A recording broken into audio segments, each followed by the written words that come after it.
Awesome. Welcome to Close Wars episode 2. We've got a new fancy setup, but we're in the heart of the Tron at the moment. We have our Jedi Master here, Joey Nanai. But we're looking forward to getting stuck into this episode. Joey, how are you, bro? All good, brother. Good to see you again. Yeah, it's been long overdue since we last connected. We've got a few things that we want to chat about today. Well, we're just going to run through a quick check-in, bro. How's things on your end? Yeah. Life's great. Can be better. Closing deals? Closing deals. Making connections. That's it, bro. We've been, me and Joey have been going at it on WhatsApp, and I feel sorry for Joey because I'm always like, Joey, and I do voice memos because I'm always on the go. I'm like, Joey, I have this problem. And then poor Joey has to quietly listen to it while he's doing his stuff. But there's been a number of things that I wanted to chat today, bro, which was qualifying the lead and managing energy. So I just wanted to start off right off the bat with that topic. Obviously, over the last couple of months, there's been a lot of prospecting, now closing deals, and then now account managing it, and now building that relation through account managing them and doing deliverables. I found that a lot of my energy is getting taxed, bro. And you spoke about it earlier and mentioned it. There's nothing like learning it, learning it through action, right? And I've kind of felt like through these deals that I've closed in the relationships, some of the relationships I've made, it's taxing a lot of my energy where it's not worth it. And so I just wanted to start off with that, bro. What are your initial thoughts around that? Mate, typically when you get to a point in your conversations where it's draining, even if you've won the deal, it means a few things. It means your goals aren't big enough or strong enough for you to be able to put those feelings aside, right? It also means you need a little bit more work on separating emotion from the deal, from the play. And the other thing is you're treating the buyer or the prospect better than they should be in terms of the hierarchy or the equal stature, which is exactly what it should be. Should always be equal stature. So that's where I think the core of those feelings come from. They come from the fact that during the sales process, we tend to put the customer on a pedestal, and that's due to internal tapes that are going on, what we've been taught growing up. The customer is king. The buyer is king, or things like that. We get told it all the time. The customer is always right. And hell no, the customer's not always right. Where does that come from, bro? I get the attitude, service. I get the sentiment that you should have the attitude of the customer's always right, treat them as such. I don't believe in that. I think it sets precedence the other way. I think it gives negative energy to the situation. Because what you're doing is, by putting the customer on a pedestal, it means you're allowing them to get away with too much. You're allowing them to behave a certain way. You're allowing them to get discounts they didn't ask for. You're allowing them to treat you in a way that is disrespectful and then becomes draining. Sure, you may get the deal after so much interaction, but you should never feel that way after a deal. It should be a win-win, should be a collaboration. It should be happy feelings at the end of it. Yeah, and I want to touch on that, bro. And I think one of the key things that I've learned through the process over the last couple of months is desperation. I think something you said, bro, as soon as you bring desperation into a situation, you lose leverage. And I think with one of the deals that we were chatting about before, you mentioned previously is you don't need a...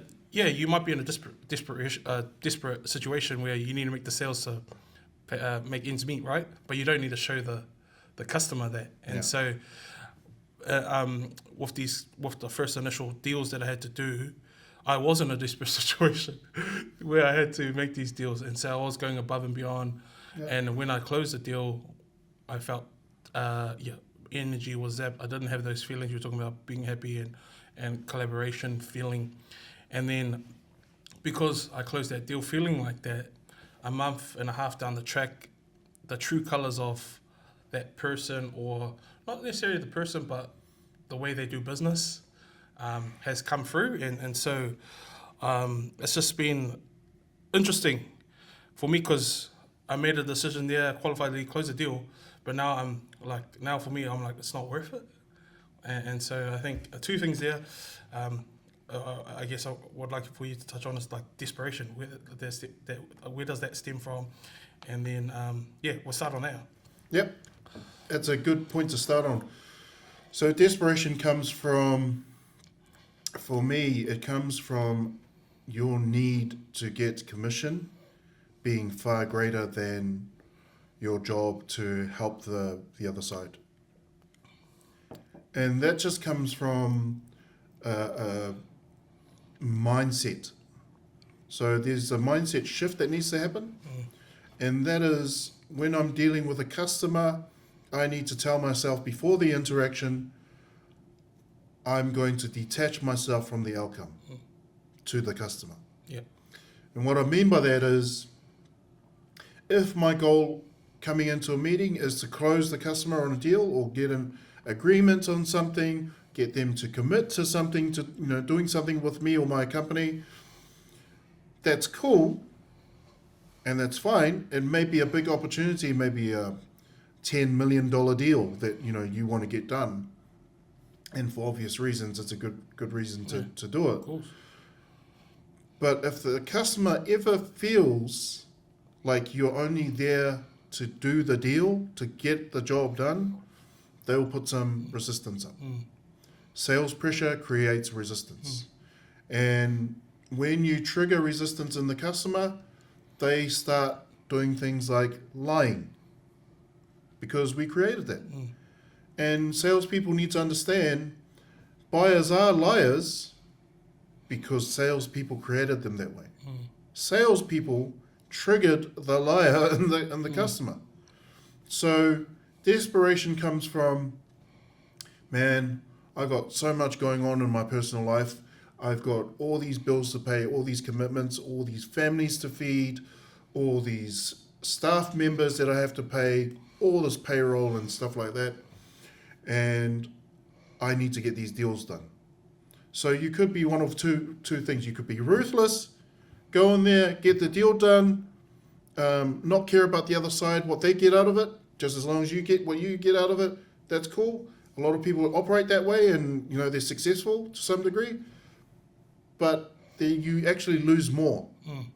You lose more in the sense that the customer, being disgruntled or is reluctant or did the deal with you because they actually needed the deal more than they like you. If they did the deal because they needed it more and you treated them in a certain way in that process, they're going to now become a difficult customer, because they're going to think, okay, these guys that I did a deal with, they don't care. There was no level of care there. Why should I care? Now, when they get in touch with me, I'm not going to answer the phone. I'm not going to email them. I'm going to ghost them. And so is my team. I'm going to tell my team, don't answer any calls from that person. Blacklist. Yeah. We bought what we bought from them because we needed it for our business. But the relationship is ruined because of how the person operated and behaved during the process. So the way to get around all that is detaching yourself from the outcome. So what I mean by that is, tell yourself, I do need the deal and I do want the deal, but I'm never going to let the customer know that. That's basically what detaching yourself from the outcome is. So know that you want the commission from this deal. Know that you need the deal. Know that you want to close the deal as soon as possible. But never let the customer feel that in your conversation, in what you say, in your tonality, in the way you come across, in your energy. Don't be desperate, right? Because desperation tells the customer one thing: he just needs the deal. and I'm going to put up some resistance now because I feel like he doesn't care. I feel like he's just here to get my money. Yeah. Doesn't care about me. Yeah. Doesn't care about my business challenges. Just wants to sell me something. Yeah. And then move along and get the commission. Yeah. Once you do that and the customer experiences your, what I call commission breath, because salespeople, when they talk Stinky sometimes, the prospect can smell your commission breath a mile away. It's so obvious. And the words that you choose, the tonality you choose, all of that. So the way to not be desperate is to, before the meeting starts, I also say leave your 6-year-old in the car, which that's something I learned from David H. Sandler. Leave your 6-year-old in the car basically means don't bring your emotions to the meeting. That's basically what it means. Because you know your 6-year-old self compared to yourself now, your 6-year-old self wanted mommy, daddy, get me this, get me that, right? They wanted what they wanted and they were willing to cry for it. You now, you know better. You know that crying doesn't get you everything you want. Yeah. Sure. I felt like crying after all this energy that's just being zapped away from me. It's energy sapping, and unfortunately a lot of people go through it, and if you get enough of those energy sapping deals done, you feel burnt out. Yeah. You want to go on a holiday. Yeah. That's exactly how I feel, and I feel like it's a great lesson that I've learned, and now I want to implement the practices to remove emotion. And yes, I do like what you say around before you go into the deal, tell yourself, remove yourself from the situation, leave your 6-year-old self in the car. But you can still, like I found myself in this, knowing that and going into other meetings, I still found myself like holding on to some of those things, and I get stuck into the emotion and of the conversation. And so one of the things you shared to me, bro, is and that has stuck with me is what you said about do the math and being calculated and removing the emotion from a sales pitch. You do that by being calculated. And so I guess I want to lead that into the next part of our discussion around qualifying leads. Because if you want to remove the emotion, right, so you got to implement the system and process to do that. And so I wanted you to touch on that, bro, qualifying the lead, because that's something that I need to learn to remove the emotion. Yeah, so, and I think that's the fundamental difference between men and women. Yeah. Men, we are such logical creatures, Yes. and women are emotional creatures. That's why I believe to a certain degree, without the skill sets in sales, women would sell more than men. Yeah. Because women know how to Use emotion. Yeah. cater to the emotion of the other side, Yes. versus the men who are just logical. Yeah. And if you go into a deal or go into any sales interaction with the mentality of speaking logical, it gets taken as logical and everything just stays surface level and you just get intellectual bullshit. You know, that jargon that just gets thrown back and you feel like you're just being pitched to. What's an when example you're the one of that's that supposed to be as well? pitching. What's an example of that, bro? Like, what would a logical salesman come in and be the start of his pitch? What would that be? So it'll be... Let's do some role play, bro. So first I'll start off with things like, how are you today? Yeah, I'm good. Yeah. How are you today works still because it gets the feeling of the other side, how they actually are, what kind of mood they're in. Yeah. So it's a good gauge for me as a salesperson. If I wanted to find out how you are today, I actually don't care. I just need to know where you're at so I can... For me, I'll find out how you are today in the answers that you give me. So I want to be respectful of your time as, you know, the prospect. So I'll build the bonding and the rapport through the relevant questions that I throw your way. And the questions have to be relevant. Because if they're not relevant, you as a prospect can go, this guy hasn't done his homework, doesn't know who I am or what my business is, just found me in the yellow pages and called me and got this meeting and doesn't know what he's here to sell me, and I feel like he's wasting my time. Yeah. if you start off on the wrong foot like that, it's hard to come back from. Bro, I've been in conversations where like you're trying to build rapport, and when the other person's trying to build rapport with you, it's like and they don't have a connection or they ask the wrong questions. It can be awkward silence. I had that the other week, and we were like someone was trying to relate to me, but it just wasn't happening because it didn't come up. It was like after a meeting, and then they try to have small talk until another meeting, and if it doesn't come across genuine, then it's hard to make that connection. So I've like as you were sharing about that, I think as Pasifika as well, we always come in like trying to be mawhana, come in and talk to and with, so when we genuinely ask, and the same in Māori as well, where you from and that connection. When you ask, that's usually what we ask. Oh, hey bro, how are you? Oh, where are you from?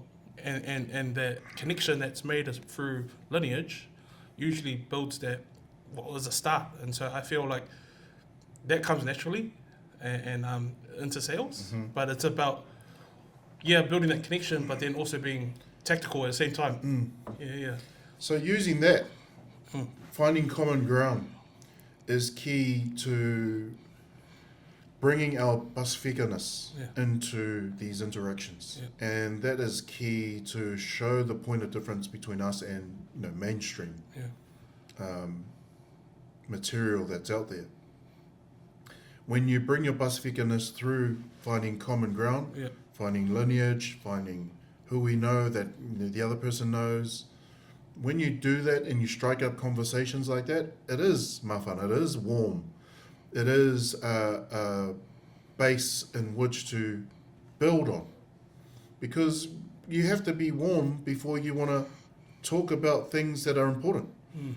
So I always say relevance at scale. Never heard that one. Relevance at scale will always be greater than hyper-personalization. Let's unpack that. What does that mean, bro? That's gold. So let me delve into that. When you're dealing in sales conversations, especially, because this is my realm, the other side doesn't want you to tell them things like, oh, I saw on your Facebook that you're going to the Stevie Wonder concert next month. That's creepy. That's over-personalization. That's actually stalkerish. Nobody wants to hear that in a professional setting. Even in a personal setting, I don't want to hear that. Like, sure, we may be Facebook friends, but I don't want to hear that you've been on my page. I don't want to hear that, you've been checking out my stories, and I don't want to hear back about it. Okay? But in a professional setting, the way to do that is relevance. So by relevance, I mean, okay, from a professional level, what's happening in my business that is out there in the public domain that we can talk about? Common knowledge. Something that I won't feel uneasy about, won't feel cringy about if you brought it up now. Oh, saw that in your annual report. See, that's good. That to me means, okay, this guy's done his homework.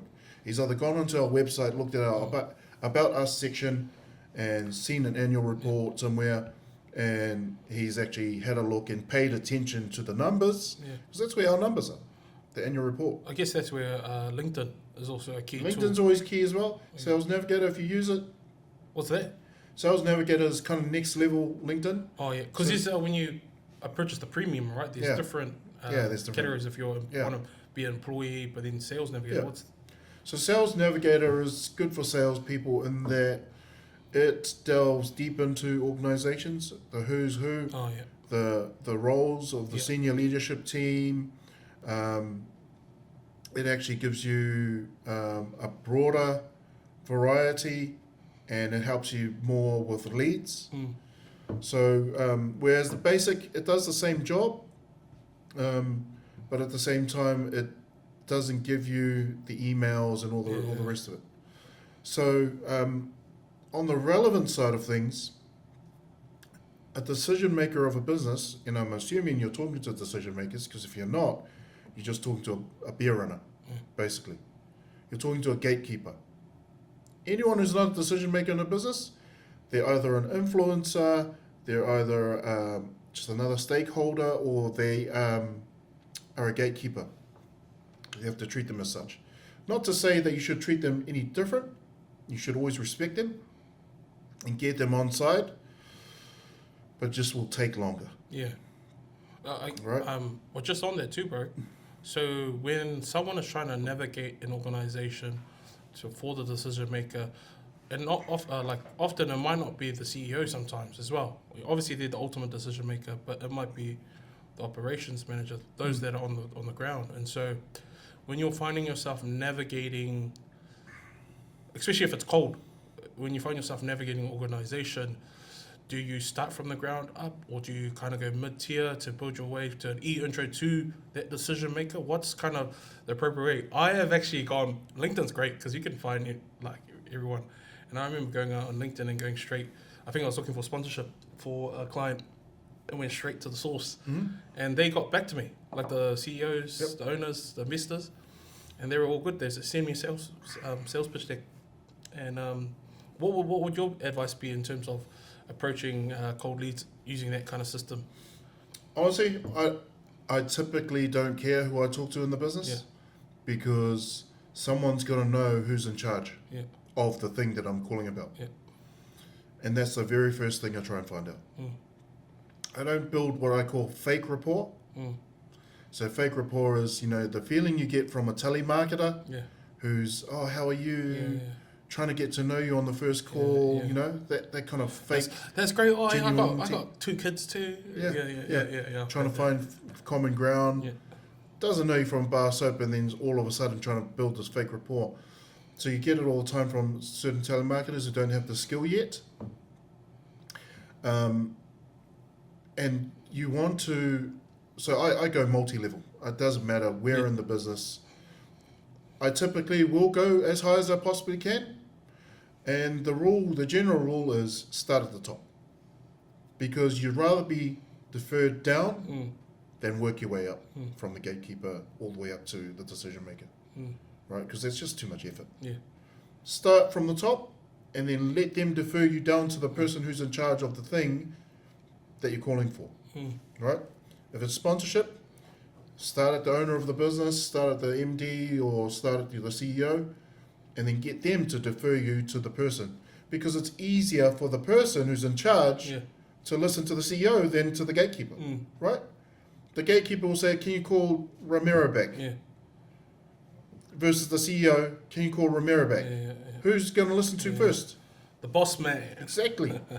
The person who pays his or boss woman income or her income. So it's better to be deferred down than to work your way up from gatekeeper to manager to middle manager to all those things. And the very first thing that I take in terms of my approach, I don't do pleasantries in a cold call. I go straight to asking who's in charge. True. But there's a it's way part of the that qualifying. You do it. It's part of As part of qualifying, as part of getting a meeting. So the way that I teach salespeople to get meetings, 2 minutes tops. You don't want to have fake conversations in the first cold call because you've just interrupted their day. Yeah. Right? And you don't want to interrupt their day with things that they've heard 10 times before your call from other salespeople. So I use what is called pattern interrupts, things they won't have heard. That get me further into the conversation, get me all the information I need as someone who's prospecting, then get the meeting. And it's a meeting that they wanted, not that I asked for. So is this the call before the meeting? This is the cold call, the very first call. So it's always a call first for you? Always a call first. Yeah, always a call first. Why? My mentality always pick up the phone first. Yeah. And it's because today, in 2025, most salespeople aren't. It's kind of like the fax machine. Hardly anyone's using a fax machine anymore. If you were to use a fax machine to someone who's got a fax machine, you're bound to get through.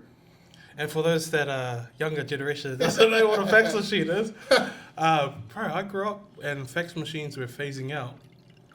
But essentially they're kind of like an email, but it scans the paper and it goes through the telephone wire on the other end. So if you want to, can you explain a bit more? It's basically Just it's basically sending Memo.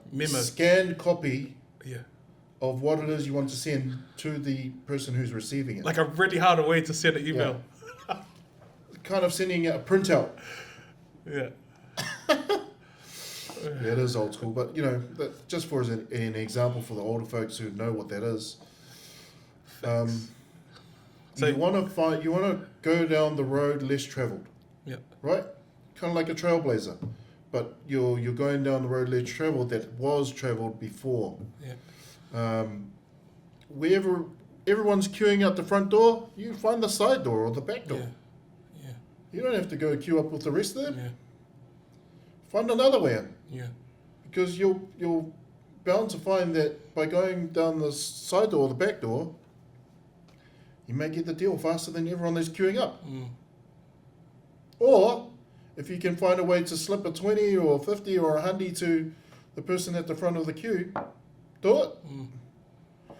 So basically what I'm saying is find pattern interrupts. Yeah.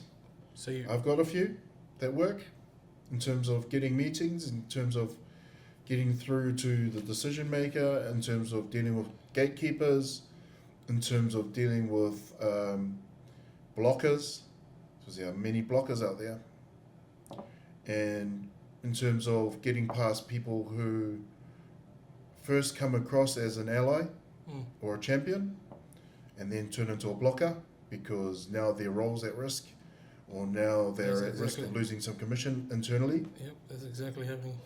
Yeah. So, navigating your way around the corporate world, navigating your way around the conversations to the decision maker, with the decision maker, and then for the decision maker who has to have those conversations internally with a board of directors. Yeah. I've just made this decision as the decision maker of the business. I'm letting you, the board of directors, know what my decision is and why it's feasible. But you're providing all that, right? Mm. You're the guide that provides all that information Mm. when it's time to provide it. Then when it's time to solutionize, actually give them the thing that you were selling to them. That's when you embed the relationship. You start building more of the trust. You start being in a position to get their, referrals or case studies or testimonials. That's how you and know things you're like NA. that. Also, I want to bring you back to, so when you make the call, you talked about the 2 minutes, or as a part of the qualifying. So what does that 2 minutes sound like? I normally charge a hefty amount of money for this kind of coaching, but I'll share a very high level version of it. So I typically start with their name because the most beautiful sound in the world is your name. Mm. And when you hear your name from a stranger, you want to hear it more. No matter if the stranger's a telemarketer or someone else, Yeah. you will respond better to your name being said than any other jargon that you'll hear. Yeah. Right? It's just natural in us as humans. I've listened to a thing where, like, if you say someone's name 3 times within a minute, then they, or something like that. Was it similar to that? That's typically something that works, and that's more from the book of Jordan Belfort. Oh yeah. He used that as one of his tactics in The Wolf of Wall Street. Yeah. Yeah. Where he says the name of the person 1 to 3 times, and it works when you say the Because person's I do name. that. Yeah, I do that. Yeah, I try to do that. When But don't do it so much that it's obvious that Yeah. you're using their name. Just use it sparingly, because a lot of prospects who are well in the know and have dealt with hundreds of salespeople, when they hear their name used disingenuously like that, yeah, they tend to put their guard up yeah, because they know what you're doing. yeah, They know you're doing something. yeah. They don't know the exact name or the label of the technique, I know but they what know you- you're doing yeah. something. I get like that sometimes when I have sales calls Yeah. and they're like, "Now Ramiro, what do you think of this?" Exactly. Don't use it too much. So I use it on the very first Yeah. sentence. So in that first 15 seconds, I'm looking for a pattern interrupt. I'm going to interrupt because what I've done is I've disrupted your day. Yeah. Someone's either passed you the phone or transferred my call, or you've picked up your mobile. How did I get your mobile phone? number, right? Rather than dealing with that, rather than apologizing, because I'm not a fan of permission-based openers. Yeah. Permission-based openers, they tend to sound like the reason for my call, Yeah. right? Yeah. The reason for my call, and there is a time and place to use that kind of permission-based thing. But in a cold call, I don't use it. In a cold call, I go straight to the point. So I will say, "Hey, Romero Tangi." See, and I'll use that tonality, Romero Tangi, because you hearing me say it like that means I'm making an effort. Maybe felt good when you said it like that, bro.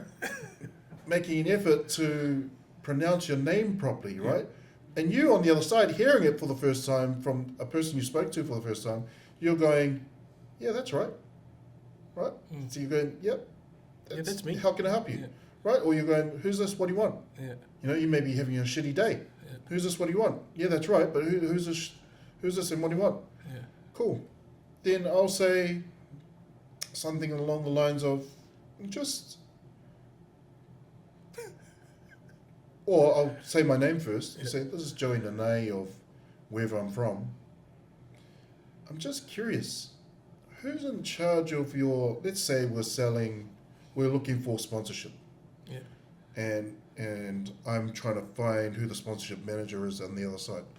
Who's in charge? It may be you, and I may already know that, Yeah. but I'm still going to ask, Yeah. right? Because I want you to double down on, yeah, that's me. Yeah. Because everyone wants to feel like they're important and they will establish themselves in the call like this. So that's another tactic. Yeah. So I may know that you're the sponsorship manager, but I'm still going to ask the question because I want you to own that. Yeah. I want you to go, "Yeah, that's me. What's this call about?" Yeah. That's when you do a mini pitch. So typically I'll go, "Who's in charge of," just curious, "who's in charge of your sponsorship strategy there?" Right? That's the question. And then you, depending on if you're confused or not, Yeah. you'll answer, you'll Yeah. own I feel it. like saying like, yeah, why are you asking? Yeah, Like, is that a typical answer? Or?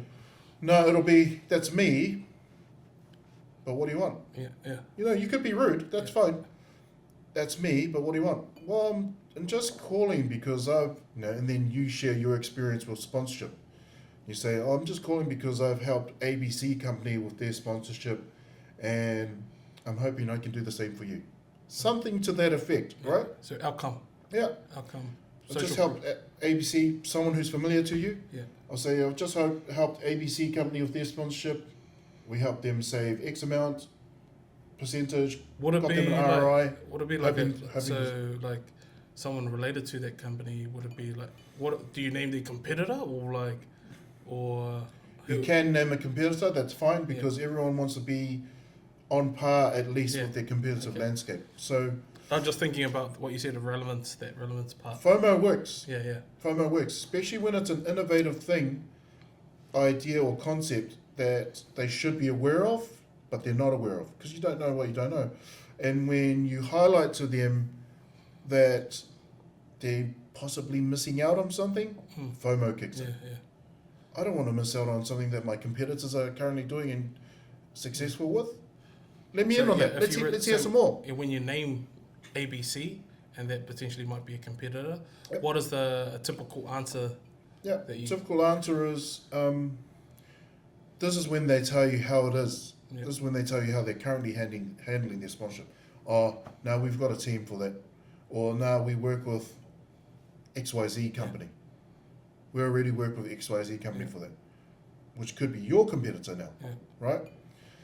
So then, the $1 million question is, oh, yeah, so never slate the competitor. This is a Yeah. rule at this point. Never slate a competitor, never talk shit about a competitor, never say anything bad about a competitor, even if they are obviously shit in the market, right? Never talk shit. Just say, "Oh yeah, I've heard of them." Kind of throwaway comment, "Yeah, I've heard of them." Yeah. "Oh yeah, they're reputable," or "Yeah, they've been around." Yeah. Something to that effect, right? "Yeah, they've been around." And then this question is the one that will tell you how deep they are as a loyal customer. how's that working out for you? Yeah. How's that working out for you? And shut up. Yeah. How's that working out for you? Triggers in their mind, okay. I almost feel like, because obviously you're using the tonality as if you were talking to me Yeah. like that. And so as soon as you said that question, I felt like, oh, Yeah. oh, How's that working out for you? oh, I felt like some attachment to Yeah. Oh, making me feel about because I've softened it by, one, not slating the competitor, because if I slate the competitor, basically what I'm doing is shitting on your previous decision to go with them. Yeah. Basically saying to you, your decision making sucks. Yeah.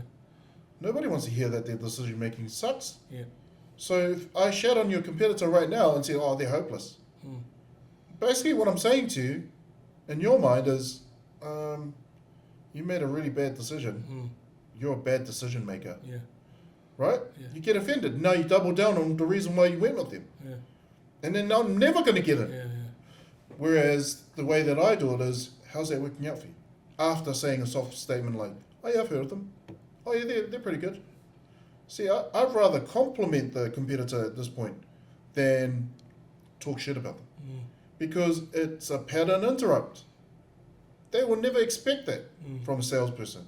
So now they feel, okay, I trust this guy Romero now because he hasn't tried to talk shit about them. He hasn't tried to make himself sound like we're the leader in the industry, we're the best in class, we're the this, we're the that. No. All I've done is ask you a question, how's that working out for you? Mm. And this is where a really satisfied, really happy customer will go into bat for their decision, which is, oh yeah, they're amazing. So you're 100% happy with them. Mm. That's a good follow-up question right there and then. So you're 100% happy with them. And there's psychology behind that. When you use the word 100%, no one's ever 100% happy with their vendor or supplier. They don't want to give away that kind of leverage. Mm. So they will say, oh, there's a few things that, could be better. Mm. And then that's where That's you're in. That's where the little polarity shift works. So it starts to work like that, and then they'll say to you, what is it you do again? Yeah. When they ask that question to you, what is it you do again? You got them. Look, I wasn't expecting to, this is when you back away. I wasn't expecting to have a lengthy conversation with you on this call. It was more to find out how things are. And now that you've said that it's good, but it sounds like there might be some interest enough for us to have a meeting. Yeah, let's book a time. Let's book a time, Romero. Yeah. So they're inviting you to a meeting. See, that's kind of very high level of what I actually do, because I don't want to give away too much of the sauce, but that's basically what it is. That's so good, also, and that's the magic alarm for us for concluding our session. I'll just quickly wrap up on that, Us. So that's pretty much the pre-qualified. That is the getting the meeting Yeah. before. So the qualifying part happens in the meeting. Dang. So that's where you go hard. And here's a quick run through of that. Basically, where are you at today? Where do you want to be? Yeah. What does that gap look like? Is that gap enough for you to commit to doing something about it? If you're not, that's fine. When will you be happy to do something about it? Because I can focus on other customers. You're not going to say that, but that's what you're thinking to yourself. Because you have to. As a salesperson, let people have their timeline. Your timeline's your timeline, their timeline's their timeline, right? The buyer's timeline is always different to the salesperson's timeline. Let them have their timeline. Don't ever put pressure on them to change their timeline. That's what salespeople do. It's the wrong thing to do. Don't ever try and change their timeline. Their timeline is their timeline. Let them change it. Yeah. And the way to let them change it is you guide them through what it would look like working with you. Here's where you're at today. Here's where you said you are today, Mr. Customer. Here's where you said you want to be. I want to see if we have something that can help you get there fast. Means, bro. Well, that concludes our episode today. I think part 2 will be about qualifying it, and I also had sales cadence as a topic that we can chat about. Just one line about qualifying. Qualifying is king. So stay tuned for that one. Yeah, and that's what I need. So, looking forward to our next episode, bro. Appreciate your time today. That's episode 2 of Close Wars, and we're looking forward to closing more deals. But at the end of the day, qualifying is king. Shuttles, thanks for your time. Get more meetings.